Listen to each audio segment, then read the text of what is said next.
All right, folks, Oscar nominations dropped on yesterday, and after 2 years of benching Black Hollywood, the Academy has nominated a black actor in every acting category for the first time in its history, with the nomination for Best Actress in a supporting role for Fences. Viola Davis becomes the first black woman in history to ever receive 3 Oscar nominations. Her other 2 were for The Help and Doubt. With her Oscar nomination for Best Supporting Actress, Viola joins Hidden Figures, Octavia Spencer, and Moonlight's Naomi Harris. 3 black women have never been nominated in this category in the same year.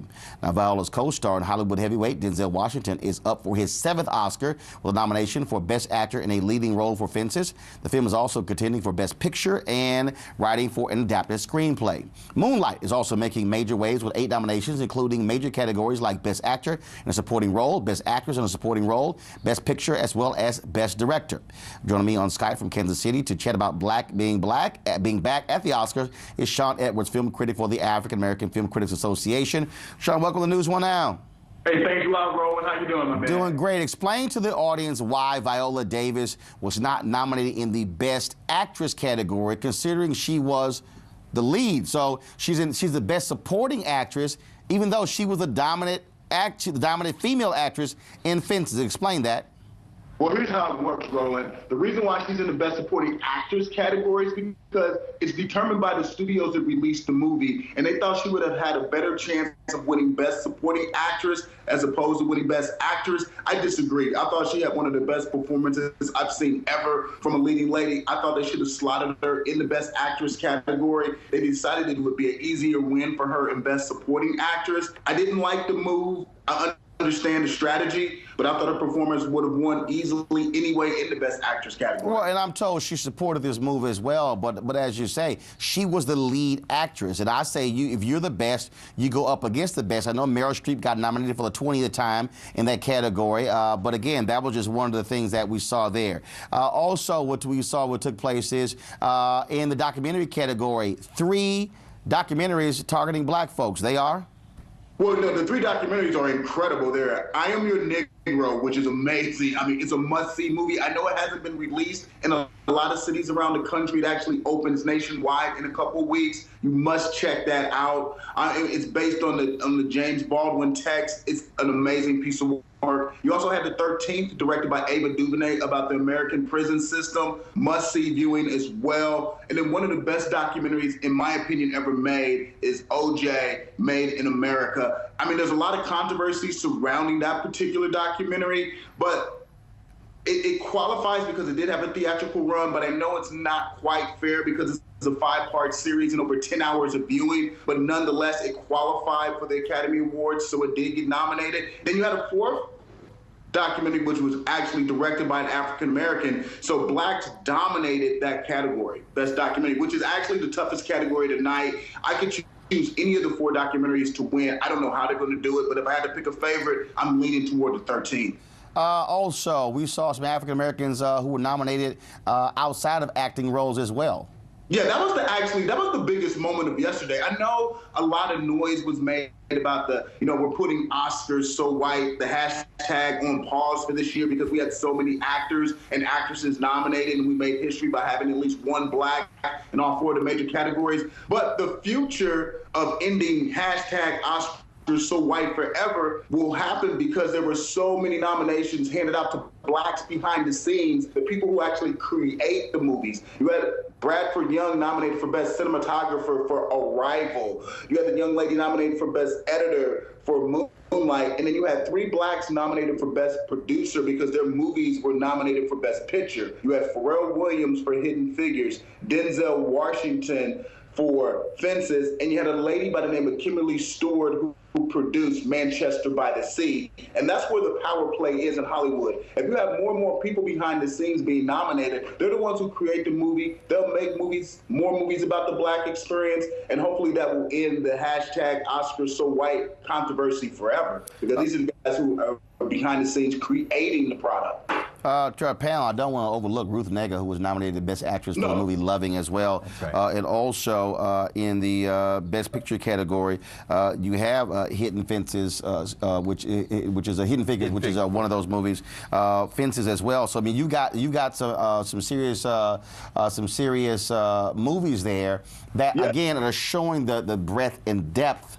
Which I think is important. But, go ahead, Greg. But to his point, I mean, and shout out to Brad Young, HBCU Howard. This is Holly Garima's student, another one of his great students, for that piece, because he got that for Arrival. And I think maybe Mahershala Ali has probably got a very good shot for supporting actor. But what do we see? We see the complete lockout of Birth of a Nation, which we should not overlook. That's we right. also see the fact that the title, I went through this with my students yesterday, we went through each one of those categories.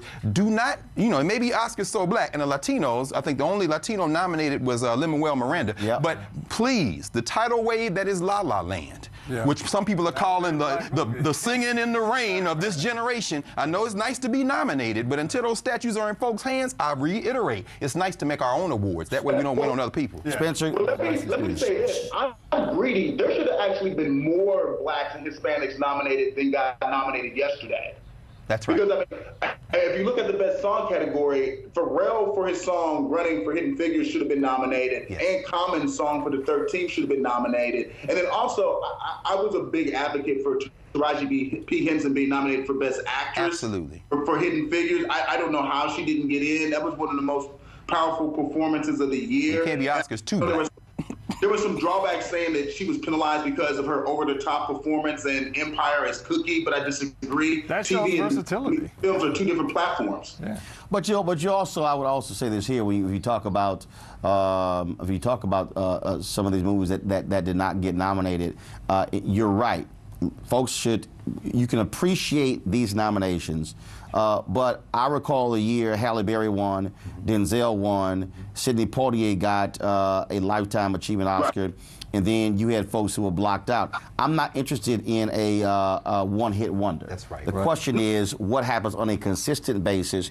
And when you see a plethora of films that are released, Liz, then you have the capacity to be able to have more being recognized because you had more than one. Right. I think you're right on that issue, and we need to make sure that we push the issue and keep talking about it. It does warm my heart to see that there's a change in the depiction of African-American men. And when you talk about, Training Day with, he didn't get a nod for Malcolm X. He didn't get a nod for that. But we're moving the needle along. We're showing the wide range of African-Americans, and it's not always about a gangster film. It's not always about a drug deal. There's issues in the African-American community that should be brought to light, and they're no different than any other community. We have a voice. We should have representation. And just building on Sean's earlier point, this notion of, we call it behind the scenes, like a secondary, the people who are making decisions about the future, of film in terms of producers, directors, other folks, those are important spots. That was big too. Two blacks nominated for screenplay. But we need to go out and we need to support these films, because these studios are going to look not at the plethora of the wide range or the substance of the film or the filmmakers, but what's the bottom line? Are they profitable? I don't and we know. have They to give continue to passes support to some them. people like Sean, Ben Affleck and other folks, right? Sean, Yeah. right. Absolutely. First of all, real quick, Liz, we're wrong. Denzel Washington was nominated for Malcolm X. He didn't win, but he was nominated. He didn't win, he was nominated. Sean, I got to ask you this here. Nate Parker was ripped to shreds because of rape allegations from almost 2 decades ago. That just torpedoed Birth of a Nation. I agree with Greg. Phenomenal film, should have been nominated. Let's be clear, folks. It was nominated for NAACP Image Awards. Of course, it's going to air on TV One as well. But yeah, you look at Casey Affleck. His history with sexual harassment. No big deal. He gets a Best Actor nomination. Well, not only that, you had Casey Affleck and Mel Gibson both nominated yesterday. They both had checkered past. I mean, the most egregious thing about the whole Nate Parker situation is he was acquitted. I mean, that's scary. As a black male in America, you have to have such a perfect track record, which is a scary notion that a young man who did something almost 20 years ago and was acquitted was penalized. Because, this time last year, Birth of a Nation was so applauded at Sundance, and it was the talk of Hollywood for almost 8 months before that story leaked. And all of a sudden, the movie, which had received rave reviews, became one of the worst movies ever, it just shows you the hypocrisy that happens sometimes when this industry deals with certain individuals in their background, which is completely unfair. Well, let me be clear. Birth of a Nation is one of the best movies of the year. Hopefully it will stand the time throughout history and will be recognized down the road. You don't necessarily need Oscar validation. It would have been nice, but I think that movie's going to stand the test of time ultimately. Well, I certainly hope it gets NAACP Image Award validation, of course, airing right here on TV1 on February 11th. And so we appreciate it. Sean, thanks a lot. Hey, thanks a lot, guys. Appreciate it. All right. Kickstart your day at 7 and get the news you need from the perspective you want. NewsOne Now with Roland Martin. Every weekday morning at 7 on TV1.